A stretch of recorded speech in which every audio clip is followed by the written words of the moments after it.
Y es que lamentablemente en estos días y meses de cuarentena, confinamiento, se han registrado, por ejemplo, en estos meses de pandemia, se han registrado muchos casos de adultos mayores con problemas de estrés, de ansiedad, de depresión. ¿Por qué? Incluso en el primer confinamiento recuerdan que en varios locales no dejaban que los adultos mayores ingresen. Recuerdan que cuando iban a los adultos mayores a comprar una bodega no los dejaban ingresar o a una panadería. Y eso era ilógico, ¿no? Porque hay muchos adultos mayores que viven solos. Y esto ha ocasionado, entre otras cosas, que entren en depresión. Porque muchos ahora están viviendo solos, no ven a sus hijos, no ven a sus nietos, están tratando de salir adelante en medio de esa pandemia y es bastante duro, es muy duro. Y para hablar sobre este tema hemos invitado al doctor José Galindo, médico psiquiatra del Hospital Emilio Valdizán, para que nos dé algunas recomendaciones. ¿Qué deben de hacer los adultos mayores para superar la crisis del estrés, de la ansiedad o de la depresión? ¿No? Sobre todo ahora que, por ejemplo, continúan creciendo los casos, muchos de nuestros adultos mayores tienen más miedo de salir, ¿no? Porque temen verse contagiados. Muy buenas noches, doctor Galindo, ¿cómo está? Muy buenas noches, Cristian. Mis saludos a ustedes y a todos los oyentes de RPP. El tema que mencionas, pues, es muy importante y creo que toca la sensibilidad de cada familia, porque cada familia tiene un familiar que es adulto mayor y que posiblemente, como tú señalas, no le están viendo después de mucho tiempo. Ujú. A lo Claro. que mencionas también es que muchos de ellos no están comunicándose ni saliendo. El temor es increíblemente grande.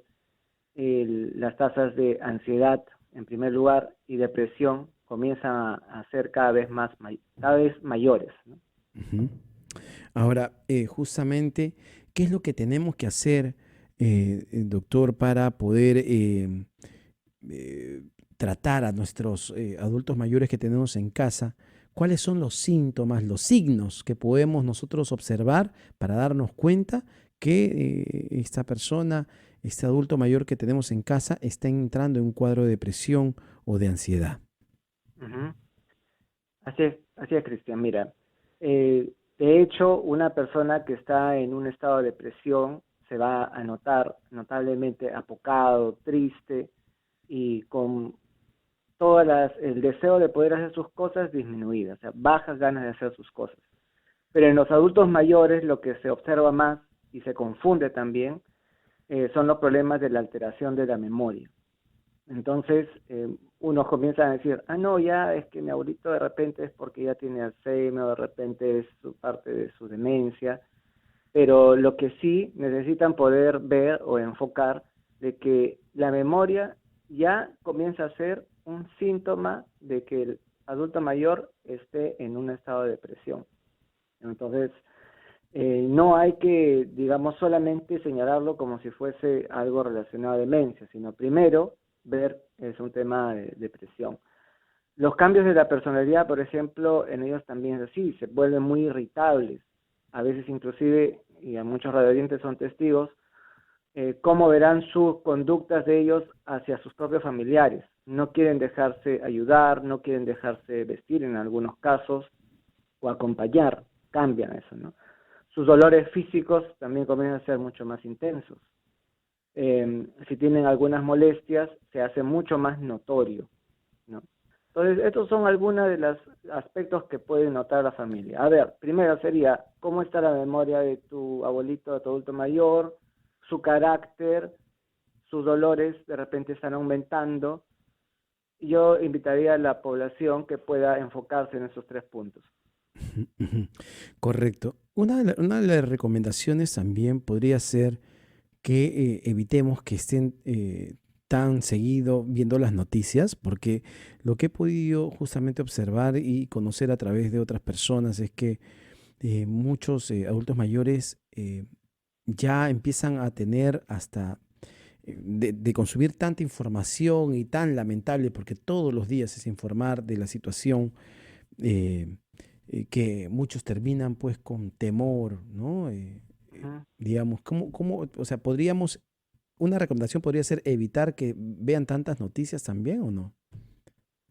Es importante la información, Sí, es claro. muy importante, ¿no? Y por ejemplo, en los adultos mayores yo remarco bastante que puedan estar enterados de las noticias de forma racional, ¿no? Y también que estén muy bien ubicados en lo que es, por ejemplo, las fechas, los eventos más importantes, porque esto ayuda a refrescar lo que es la parte de la memoria, ¿no? En la persona. Sí es importante que así como la alimentación, Ujú, no todo sea de, por ejemplo, coronavirus, ¿no? Sino ujú. lo importante para estar al tanto de la noticia, pero también otras noticias que también son de importancia. Claro. Sí, Por- o sea, diversificar la información, no solo centrar en una. Claro, y sobre todo, por ejemplo, tener a los vecinos, ¿no? Es importante. Por ejemplo, acá recibimos llamadas todo el tiempo de adultos mayores que llaman pidiendo ayuda porque tienen un vecino, que viven solos además, pero tienen a un vecino que hace fiestas, que no los deja dormir, que le hace la vida imposible en medio de la pandemia. Doctor, les quiero pedir un favor. Si nos puede acompañar al siguiente bloque, porque Claro. justamente queremos hablar y continuar con las recomendaciones. Doctor Galindo, uy, ya empezamos. Ya empezaron a sonar los teléfonos. Cuéntanos, por favor, llámanos y cuéntanos cómo te sientes, en qué te podemos ayudar. Andrés, nos llama Andrés desde el cercado de Lima. Andrés, ¿cómo estás? Muy buenas noches, bienvenido a RPP. Aló, buenas noches. Muchísimas gracias, Un- Andrés, por confiar en RPP, por llamar a este Una programa. consulta, quería consultar al doctor. Te escuchamos, el Eh, doctor te escucha. Doctor, yo tengo familiares que son mayores, pero que son profesionales y que yo le preguntaría a usted, ¿no considera que es más torturante todas estas noticias COVID terroristas y esta tortura sistemática que viene de parte del Estado en contra de los personas mayores o ancianos que son profesionales? Porque los profesionales mayores están al tanto mucho más de las noticias, no solo nacionales, sino extranjeras, y ven cómo de manera eh, obstinada los gobiernos hacen Ujú, todo lo contrario de lo que es ujú, necesario. Y entonces el anciano, como es más informado y tiene más atención sobre todos los medios de comunicación, le afecta más todas las noticias. correcto.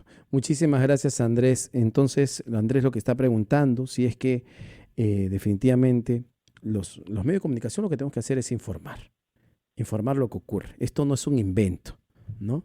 Y una persona que le dice a sus padres que esto es un invento es una irresponsabilidad total.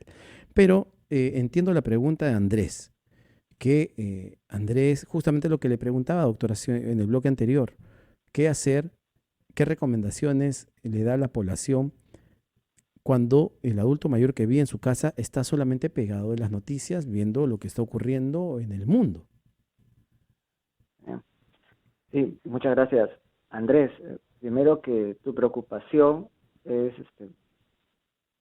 la vemos día a día. Las noticias son abrumantes, es cierto, ¿sí? Pero nosotros, como familia, somos la primera barrera que necesitamos poder unificarnos para establecer relaciones saludables dentro de nuestro hogar. Esta pandemia nos está ubicando para ver qué tanto podemos desarrollar nuestro núcleo familiar como sistema de protección en nuestra salud mental. Entonces, mejorando nuestro sistema interno, vamos a poder protegernos de hasta de la información externa.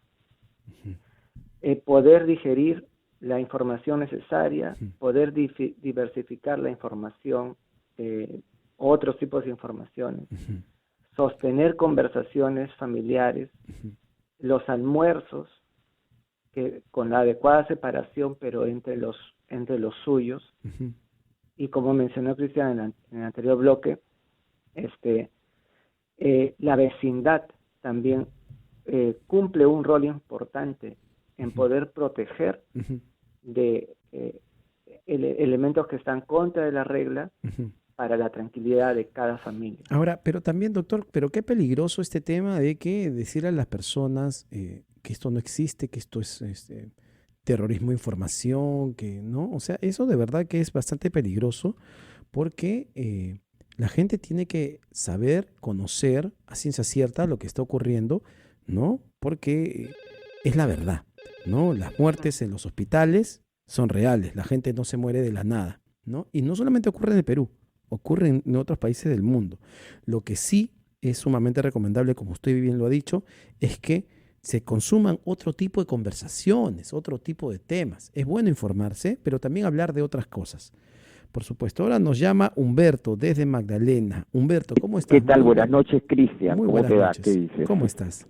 Humberto, Escu- sí, yo sí, quería hacer una consulta, doctor, porque yo tengo mis padres que son mayores, muy mayores, 75, 73 años, pero ellos se rehusan a ponerse la vacuna cuando llegue, ¿ya? Y mi madre para viendo las noticias y todo. Yo no veo pocas noticias de esto del COVID porque me alteran peor para mi salud ujú, mental. ujú, Le digo, mamá, ¿qué haces viendo eso? No, que para saber, que no sé cuánto. La vez pasada llorando porque dijeron en RPP, Mabel Huerta, creo que no había camas, que no habían camas, que la gente tenía que estar, que los médicos tenían que escoger entre los jóvenes o ujú, los mayores. claro, Entonces eso me puso mal porque yo pienso que no sé, realmente estamos pasando un momento tan difícil, pero yo no sé cómo comportarme con mis papás, con mi claro. madre sobre todo, que se pone tan nerviosa. Ujú. Pero Humberto, seamos claros, o sea, la información es real, o sea, no la es que la inventamos. O sea, para eso entrevistamos a los protagonistas que están en los hospitales, a los médicos intensivistas, a los doctores que están en la sala SUSI. O sea, la información es real. Lo que creo, mejor vamos a pasar con el doctor para que te pueda dar una mayor recomendación. ¿Te parece? Bueno, vamos, doctor, lo escuchamos. Sí, sí, muy bien, Humberto. Lo que tú señalas también es muy importante porque los adultos mayores y todos los miembros en la familia comienzan a desarrollar diferentes preocupaciones y si uno avanza más hasta procesos de ansiedad respecto a estos temas, ¿no? El poder identificar que no hay camas, el poder identificar que ya no hay ventiladores, etcétera, etcétera, provoca en la persona pues una ansiedad propia y puede desarrollarse un problema de ansiedad severo. Pero entonces, ¿qué hacemos cuando alguien está en ansiedad? ¿Qué hacemos como familia? Muy importante es protegernos entre nosotros mismos mediante una calidez emocional del uno al otro. Si estamos en nuestra familia y identificamos que estamos bien de salud, lógicamente, abrazarnos, permitir que se evoquen las emociones, que si el adulto mayor está preocupado, que lo hable, que lo exprese, que no se lo quede para sí porque eso va a provocar mayores dificultades en su ansiedad. Que si tienes alguna otra persona dentro de la familia que está también muy preocupada, que lo exprese, que lo llore, Ujú, que exhorte. Eso es curativo, ujú. Humberto. Claro. Claro que sí. Muchísimas gracias, doctor. Es importante, ¿no? Por ejemplo, en mi casa sabemos lo que está ocurriendo. Soy periodista, mi familia, todo, o sea, digamos, en algún momento en la mañana nos informamos de las cosas que ocurre, pero obviamente no hablamos todo el día de esto, porque tengo hijas también, ¿no es cierto? Y tenemos que hablar de otros temas, distraernos, ¿no? Eso es lo que tenemos que hacer, hablar, conversar. ¿Cómo te sientes? Pregúntale a tu padre, a tu madre, a tus hijos, ¿cómo se sienten? Nos está escribiendo, a ver, nos llama Olenka desde Surco. A ver, Olenka, muy buenos. Nos, e- nos está enviando Olenka entonces una pregunta a través de nuestras redes sociales. Dice, doctor, tengo a mi madre que llora de la nada porque extraña a sus hijos y a su familia. ¿Cómo superarlo? ¿Qué consejos nos daría? Sí, bien, Olenka, si tu madre extraña a sus hijos es algo muy natural, ¿no? Muy natural que extrañe. Como decíamos hace un momento, permitirle que esa emoción fluya hasta su máximo. Algunas personas me dicen, doctor, pero llorar es malo, me va a producir mal. No te va a producir mal. Exprésalo, llega a su cúspide de la emoción y eso va a disminuir, va a bajar. Es como una inflamación, llega a su máximo y luego se recupera. Eso es así. Ahora, si es que a pesar de ello, esto se hace repetitivo, ya es cotidiano, o sea, día a día, le dificulta a la persona hacer sus cosas, ya no es la misma de antes, necesitaríamos nosotros poder ver esto en la especialidad correspondiente, en salud mental de psiquiatría. Y para eso tenemos cerca a los hogares los centros de salud mental comunitarias que tienen profesionales entre psiquiatras, psicólogos y todo el personal de salud mental para poder atender. Lógicamente también los puestos de centro de salud que cuentan con personal de salud también para atender. Finalmente los hospitales en el cual, por ejemplo, yo trabajo en el Hospital Emilio Valdizán. Pero tenemos toda una forma cómo poder llegar si es que esto avanza a más, Olenka. Correcto. Siendo las 11:29, doctor, muchísimas gracias por esta información. Recomendable también pedirle a las personas que no se automediquen, porque también hemos leído esto de que no, mi mamá está en depresión, dale tal medicamento, mi papá tiene ansiedad, dale este medicamento, que me han dicho que, doctor, hay que recomendarles que no hagan la automedicación, ¿no? Sí, por favor. Ahora está bastante de moda dar cualquier medicamento y a veces llega a la consulta que están tomando 3, 4, 5 meses y pobre adulto mayor ya si estaba con problemas de memoria está peor. O sea, yo les invocaría que por favor hagan una consulta a su especialista. Hay teleconsultas, por ejemplo, en el Hospital del Mío Belizán tenemos teleconsultas abiertas para poder hacerlo, teleorientación también. Entonces, visiten nuestro web, nuestro Facebook, para poder estar más cercanos a ustedes y de esa manera pueden enterar, pero el uso de medicamentos necesita ser muy racional y en especial con este grupo etario de adultos mayores, ¿no? Claro que sí. Muchísimas gracias, doctor. Hemos estado con el doctor José Galindo, médico psiquiatra del Hospital Emilio Valdizán. Así que en este momento lo que tenemos que hacer, creo yo, es conversar entre nosotros. Si tienes adultos mayores en casa, eviten estar todo el tiempo frente a un televisor escuchando malas noticias. Mejor inviertan ese tiempo en conversar en la mesa, hacer juegos de mesa, pregúntale cómo se siente, conversen, recuerden los mejores momentos que han vivido en familia, ¿no? Pregúntale a tu hijo cómo se siente, si está feliz, ¿no? Es importante reconectarse, reconocerse otra vez. Aprovechemos este tiempo. También, por supuesto, es bueno informarse, pero no vivir todas las 24 horas del día escuchando solamente malas noticias. Eso, por supuesto, que no es nada recomendable en ninguna parte, en ninguna situación.